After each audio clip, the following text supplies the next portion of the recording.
अच्छा, आज हम दोबारा एक इसको रिकैप कर लेते हैं। बाइनोमियल्स, ट्राइनोमियल्स और मोनोमियल्स। ठीक हो गया। जिस तरह आपको याद होगा कि कल हमने जैसा डिस्कस किया था कि हमारे पास या फिर एक वेरिएबल हो, उसको हम एक टर्म कहते हैं, ठीक है। या फिर हमारे पास कांस्टेंट हो, मतलब कोई भी नंबर हो, उसको भी हम एक टर्म कहते हैं।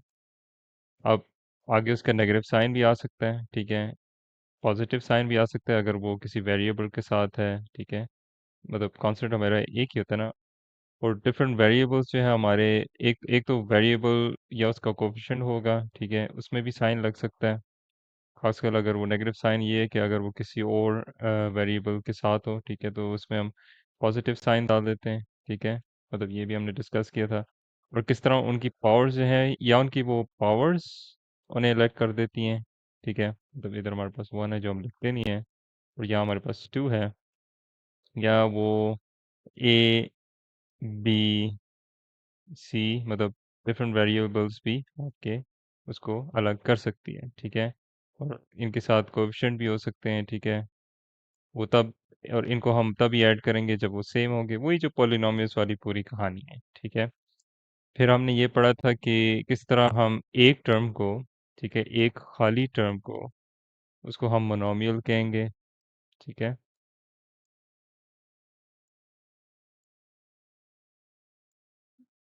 दो टर्म्स हम डाल दें, एक्स स्क्वायर, चलो एक्स इसके साथ एक और हम डाल देते हैं, टू डाल देते हैं, ठीक है। तो ये हमारे पास कितने हो जाएंगे, ये बाइनोमियल,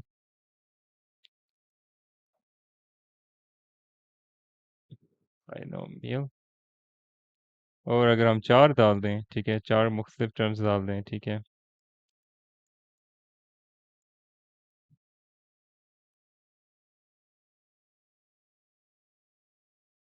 तो ये हमारे पास, ये क्या आ जाएगा हमारे पास, ट्राइनोमियल। ट्राई, अच्छा एन होगा, हाँ, नोमियल। ये वैसे मैं आपको एडवांस में बता रहा हूँ।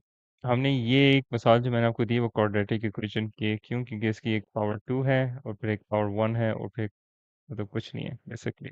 पावर जीरो है आप कह दें, जिसको हमने ऑलरेडी डिस्कस किया था कि X to the power of one equals one होता है, तो इसलिए हम लिखते नहीं है, हम सिर्फ फोर लिख देते हैं।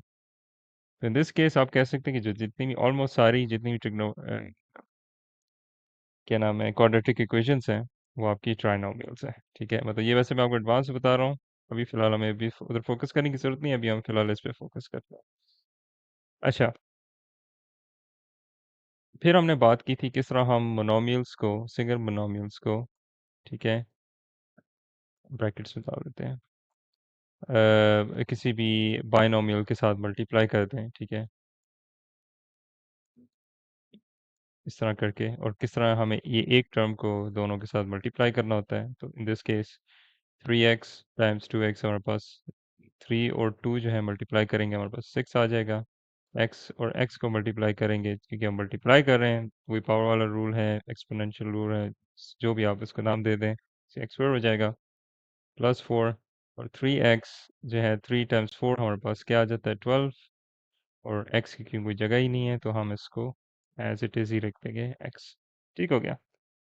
और बस ये ख्याल रखिएगा कि कभी कभार आपको कंफ्यूज करें, जानबूझ के ये कंफ्यूज करने के लिए, ठीक है, पेपर में, ये पेपर तो आपका अल्टीमेट इम्तिहान होता है ना। तो आपको कंफ्यूज करने के लिए वो क्या कर सकते हैं कि वो इस ब्रैकेट, वो एज इट इज डाल देंगे, ठीक है, मगर वो बीच में प्लस का साइन डाल देंगे, ठीक है। अब आपने मल्टीप्लाई नहीं करना, अब आपने सिंपली ऐड करना है, जो आप नॉर्मली पॉलिनोमियल्स को ऐड करते आ रहे हैं, ठीक है। इसका एक बहुत ख्याल रखिएगा, इस तरह ये नेगेटिव साइन भी आ सकता है। तो अगर प्लस साइन, वैसे अगर हम प्लस साइन हम डाल देते हैं तो ठीक है, तो थ्री एक्स, अब ब्रैकेट्स खोल दें, ठीक है, plus two x plus four, ठीक है। और सिंपली आप इसको सॉल्व कर दें, in this केस हमारे पास फाइव एक्स प्लस फोर आ जाएगा, ठीक है। अब जाहिर बात है, जो सबसे बड़ा मसला मसला खड़ा करने वाला जो है ना हमारे पास, वो होता है नेगेटिव साइन। क्या होता है अगर हमारे पास नेगेटिव साइन आ जाए, ठीक है, नेगेटिव साइन, सॉरी ये थोड़ा ख़राब सी होगी मुझसे ब्रैकेट,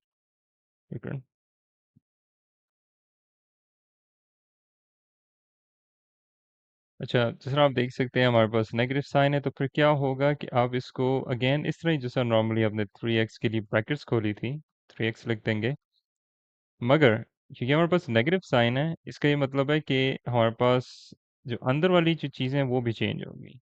इन अदर वर्ड्स हमारे पास -2x, हालांकि ये पॉजिटिव है नंबर, ठीक है। मैंने कहा ना कि नेगेटिव साइन हमेशा हमारे लिए प्रॉब्लमेटिक बन जाता है।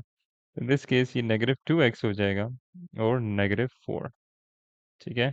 और आपने इसको इस तरह ही सॉल्व करना है जिस तरह हम नॉर्मली सॉल्व करते हैं। मसलन हमें पता है कि जो अब हमारे पास कोएफिशिएंट, मतलब एडिशन और सब्ट्रैक्शन में हम सिर्फ कोएफिशिएंट को एज इट इज छोड़ दे, सॉरी, वेरिएबल्स को हम एज इट इज छोड़ देते हैं, हम कोएफिशिएंट के साथ डील करते हैं। तो इधर हमारे पास -2 है और +3 है, तो 3 - 2 हमारे पास 1 आ जाता है जो हम लिखते नहीं है। तो इन दिस केस x -4, ये आपका आंसर आ गया। ठीक हो गया। अब इसी चीज़ को आपको मैं जो है ना जो ख्याल रखने वाली चीज़ है अगेन, क्योंकि नेगेटिव साइन जो है आपको मैंने बताया ना बहुत बहुत प्रॉब्लमेटिक होते हैं, क्योंकि वो साइंस चेंज कर देते हैं। अब ये नेगेटिव साइन हमारे अंदर है, ठीक है, और ये पॉजिटिव है। लेट्स से अगर हमारे पास 2x + 4 की जगह हमारे पास 2x - 4 होता, तो ये साइन फिर +4 हो जाता, ठीक है, और ये फिर +4x + 4 आपका आंसर आ जाता। तो इसका भी आपने ख्याल रखना है। तो साइंस जो है ना, साइंस की आप प्रैक्टिस करें, ठीक है, इसको समझें कि किस तरह जो है ना मैथ्स में हम किस तरह इसको डील करते हैं, ठीक है। इसी तरह अगर आपके पास लेट्स से अभी हमने मोनोमियल को मल्टीप्लाई किया था बायनोमियल के साथ, तो जब हम मोनोमियल को ट्राइनोमियल के साथ करेंगे तो वो भी वही कहानी है, ठीक है। एग्जैक्टली आपने इस तरह ही इसको सॉल्व करना है। तो अभी आपको मैं दिखा देता हूँ, ठीक हो गया। लेट्स से ये हमारे पास एग्जांपल है, हमारे पास एक 1 2 3 ट्राइनोमियल है और एक मोनोमियल है। अगर इसको मल्टीप्लाई करना है आपने वही करना है, आपने ये वाली साइड हर एक टर्म के साथ मल्टीप्लाई कर देनी है। तो हमारे पास -x है, ठीक है, और इसको हम +3x के साथ करेंगे तभी हमारे पास -3x आ जाएगा, ठीक है। 3x 4, सॉरी 5, क्योंकि मल्टीप्लिकेशन में हम ऐड कर रहे थे ना पावर्स, और इसकी पावर 1 है। और इसी तरह आपके पास -2x क्यूब हो जाएगा, ठीक है, ⁻³ कह दें। और क्योंकि नेगेटिव है ऑलरेडी और यहाँ हमारे पास नेगेटिव है, इन दिस केस आप पॉजिटिव कर देंगे, ठीक है। तो +x, ठीक है, इसके साथ और कोई x वगैरह कुछ भी नहीं है। तो अगेन जैसा आप नॉर्मली करते आ रहे हैं, आप इसको प्रोसेस कर देंगे। ये दोनों तो बिल्कुल ही डिफरेंट है, तो इनको हमें कुछ करने की ज़रूरत नहीं है, तो हम इसको एज इट इज़ लिख देते हैं। 3x 5 -2x⁻³ मगर इधर हमारे पास -x है और एक +5x है। बड़ा नंबर होता है उसकी हम साइन रख देते हैं और इसको हम प्रोसेस कर देंगे। इस तरह ही है कि अगर आपके पास 5 - 1 है, क्योंकि 1 हम लिखते नहीं है ना, इसका कोएफिशिएंट 1 है, क्योंकि इसके वेरिएबल्स मिलते हैं तो इसलिए हम एडिंग और सब्ट्रैक्शन में इसको इस तरह प्रोसेस कर देते हैं। तो इन दिस केस हमारे पास आ जाएगा 4x। तो ये आपका आंसर आ गया। जिस तरह आपको पहली पीछे वाली मिसाल आपको मैंने दी थी, अगर आप इधर पॉजिटिव साइन डाल देंगे, ठीक है, फिर आपको कुछ करने की ज़रूरत नहीं है, आप इसको बस ब्रैकेट्स खोल दें और एज इट इज़ इसको प्रोसेस कर दें। कोई वेरिएबल्स चेंज करने की ज़रूरत नहीं है, कोई कोएफिशिएंट के साथ कुछ करने की ज़रूरत नहीं है, ठीक है। वो आप सिंपली आप अगले स्टेप में चले जाते हैं, एडिंग और सब्ट्रैक्टिंग में। मगर अगर आप इसमें नेगेटिव साइन डाल देंगे, फिर आप अंदर वाले साइंस चेंज कर देंगे, ठीक है, जिस तरह मैंने पिछले वाली एग्जांपल में दिया था। ये -3x4 हो जाएगा। चलें बल्कि इसको कर ही देते हैं हम। 1 मिनट।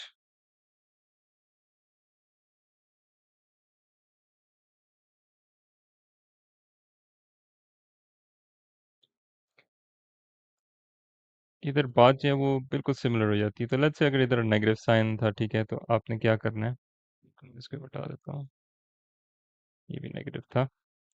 फिर आपने क्या लिखना है, आपने सिंपल x ब्रैकेट खोला, -3x हो गया हमारे पास, ⁻⁴ नेगेटिव, क्योंकि पॉजिटिव है ना और ये नेगेटिव है, तो ये -2x हो गया। देखें हूबहू आ गया मगर साइंस चेंज हो गया। पॉजिटिव में हमें कुछ करने की ज़रूरत नहीं है, सिर्फ इसलिए पॉजिटिव जो है ना इस मामले में हीरो है पूरा। तो नेगेटिव और इधर भी हमारे पास नेगेटिव है, तो ये +5 5 हो जाएगा। हाँ सॉरी, मैं भूल गया, इधर x नहीं आएगा क्योंकि x तो आ ही नहीं सकता ना, क्योंकि अब इधर सिर्फ नेगेटिव साइन है तो अंदर वाले साइन चेंज होंगे, तो हम इसको एज इट इज़ छोड़ देंगे और हमें मज़ीद कुछ करने की ज़रूरत नहीं है।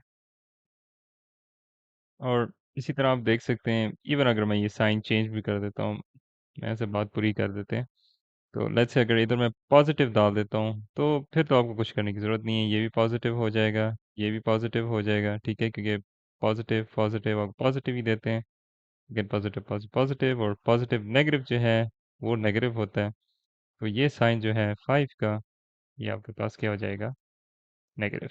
अगेन और कुछ करने की ज़रूरत नहीं है, ये हम इधर मल्टीप्लाई नहीं कर रहे, इधर हम सिंपली ऐड कर रहे हैं, क्योंकि हमारे पास ये जो साइन बीच में आ गया, ठीक है, या वो पॉजिटिव होगा या नेगेटिव होगा।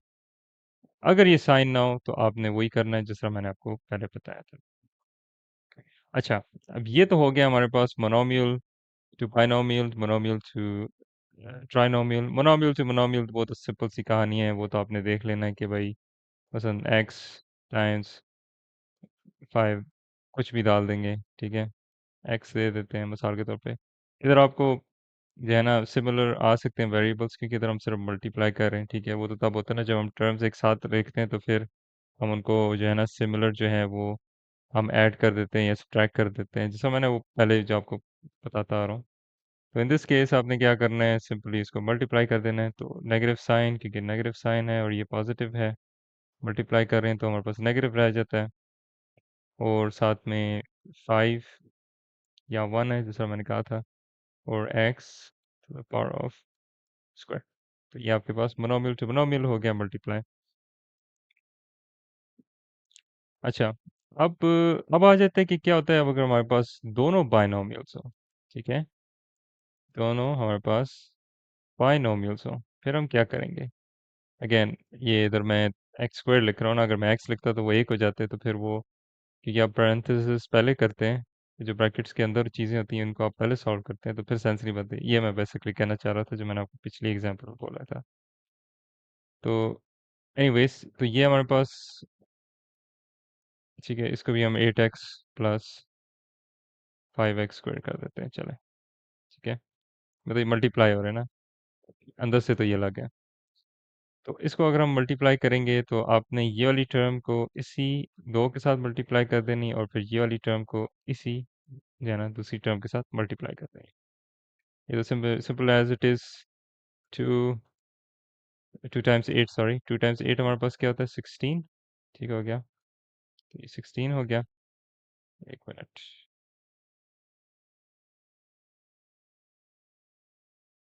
16, और दोनों में x है तो एक्स स्क्वायर, सामने बात की थी मल्टीप्लिकेशन में ऐड होते हैं, और 5, सॉरी दोबारा मैं क्या कर रहा हूँ, 2 को हम 5 के साथ मल्टीप्लाई किया 10, ठीक है, और एक्स स्क्वायर उधर है और यहाँ x है तो 3, ठीक हो गया।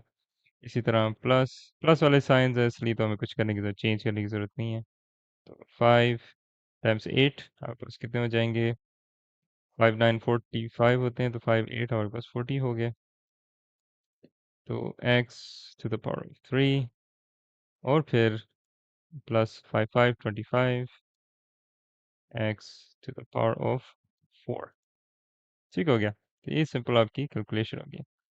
अब आप इसको मज़ीद सिंप्लीफाई कर सकते हैं, आप देख सकते हैं कि हमारे पास दोनों, क्योंकि अब एडिंग और सब्ट्रैक्टिंग बात हो रही है और इसमें हमारे पास वेरिएबल सिमिलर जो है उसको हम प्रोसेस करते हैं उनके कोफिशिएंट्स, तो इधर हमारे पास x टू द पावर 3 है और x टू द पावर 3 है, तो हम इसको लिख देंगे 16x स्क्वायर, और क्योंकि दोनों ऐड हो जाएंगे 10, तो ये हमारे पास 50 x to the power 3 plus 25 x to the power of 4, ये हमारे पास आंसर आ गया, सिंपल। अब इसको अगेन मज़ीद रिड्यूस फॉर्म में लिख सकते हैं, ठीक है, अगर मैं इसको रिड्यूस फॉर्म में लिख दूं, एक मिनट, इसको ना ऊपर से, एक्चुअली ऊपर से उठा देते हैं, चलें,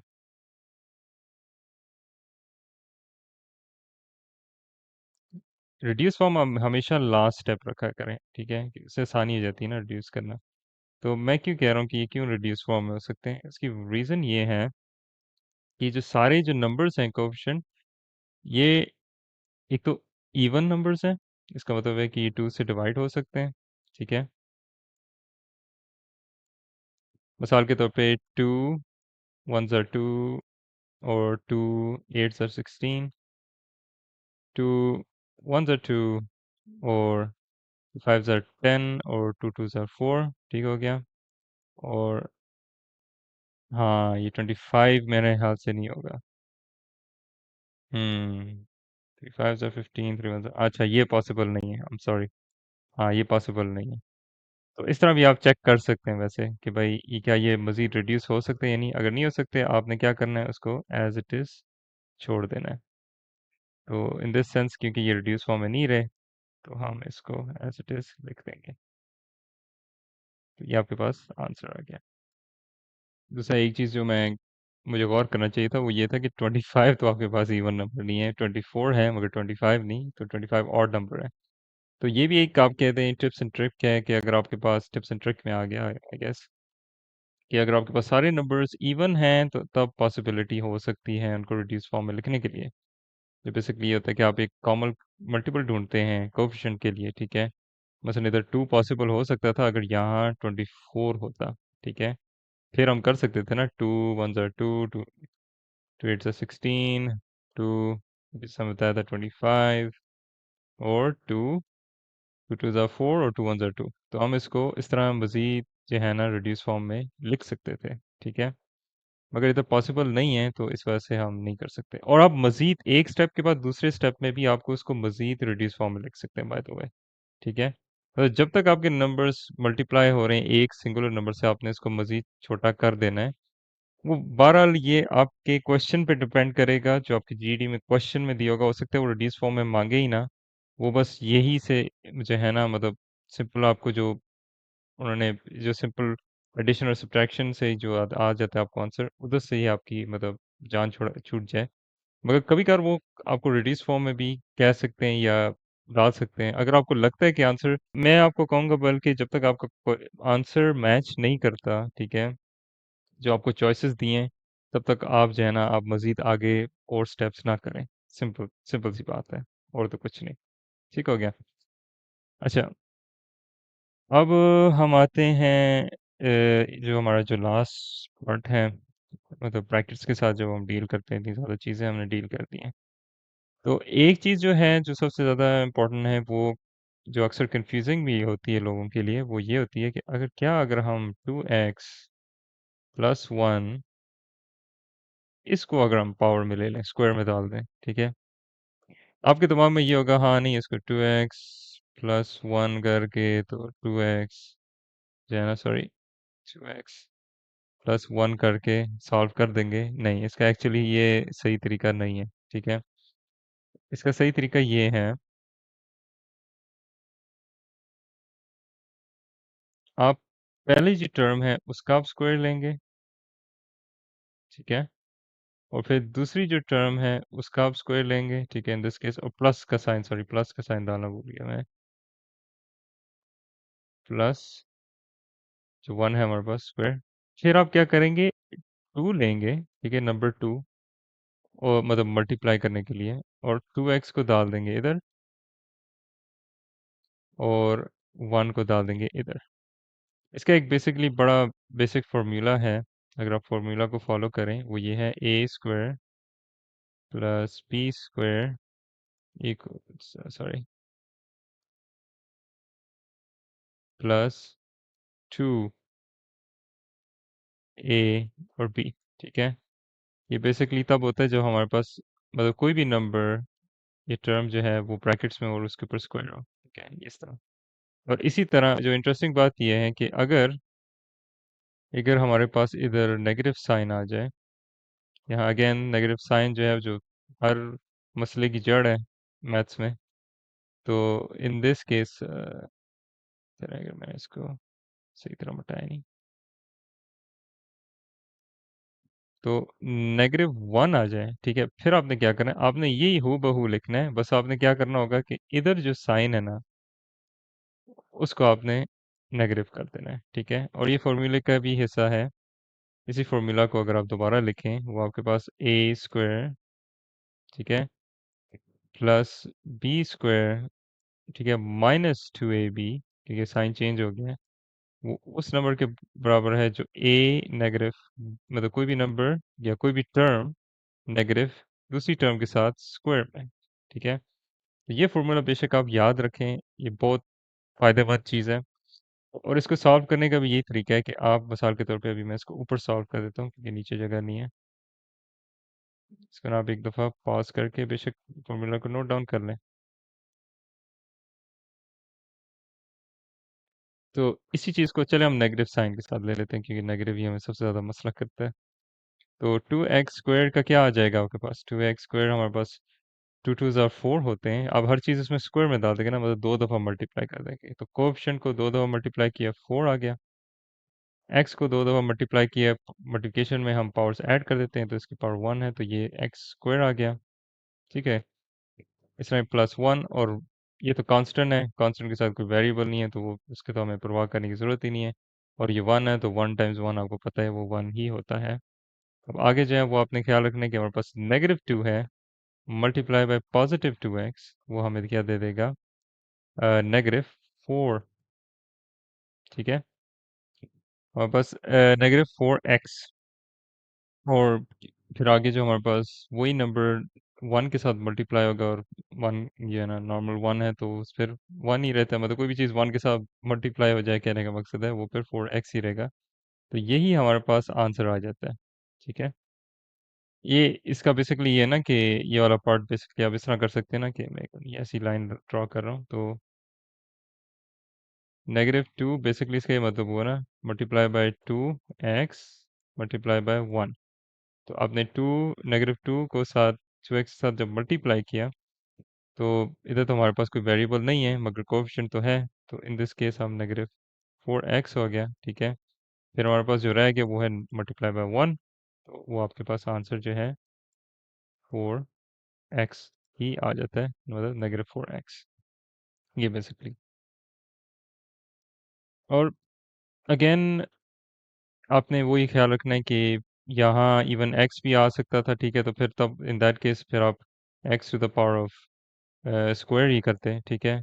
या कोई भी चीज़ आपको टर्म इसमें डाल सकते हैं मगर इसकी जो फॉर्म जो है ना वो उस तरह ही रहेगी। ठीक है? कहने का मकसद ये है कि इवन दो आपके पास जो ओरिजिनल था, जो टर्म थी वो है 2x माइनस 1 थी ना original to the power of square.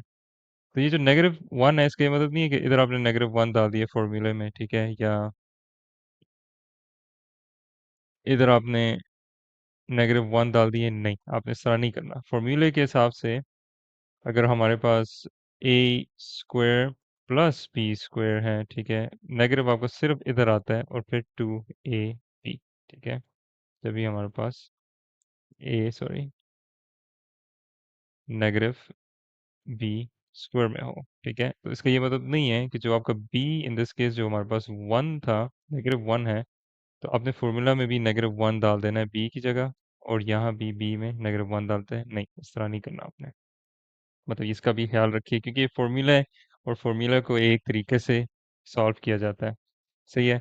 Again अगर ये पॉजिटिव होता तो तब परेशानी ही नहीं है, फिर तो हर चीज़ पॉजिटिव ही है। ठीक है? वो तो हूबहू ही रहती है। ठीक है? फिर आपको कुछ करने की ज़रूरत नहीं है। बस ये एक छोटी सी जो है ना चीज़ ये तरह अलग से है, आपकी मेन चीज़ जो हम पढ़ते आ रहे हैं पीछे से के साथ हम डील करते आ रहे हैं, कोएफ़िशिएंट, वेरिएबल्स, कांस्टेंट्स के साथ।